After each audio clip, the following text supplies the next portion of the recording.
This sprawling complex in the southern United States was once the largest government-run hospital asylum in the world. Sitting on 2,000 acres with over 200 individual buildings, it was almost its own small city.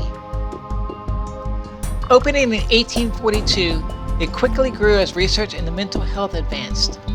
By the early 1900s, even as new buildings were constructed, the hospital began to become crowded. The attitude towards patients shifted to experimentation and isolation for treatment. Lobotomies, shock treatment, forced sterilization, and many other so-called treatments were common at the time. Anyone deemed less desirable by society could be sent to the hospital, including medical conditions such as tuberculosis or alcoholism. By the 1950s, the facility was severely understaffed, and tales of brutal patient mistreatment were common. Many of the older buildings began to close in the mid to late 70s, and the hospital finally stopped accepting patients in 2010, relocating most of the patients to community-based facilities.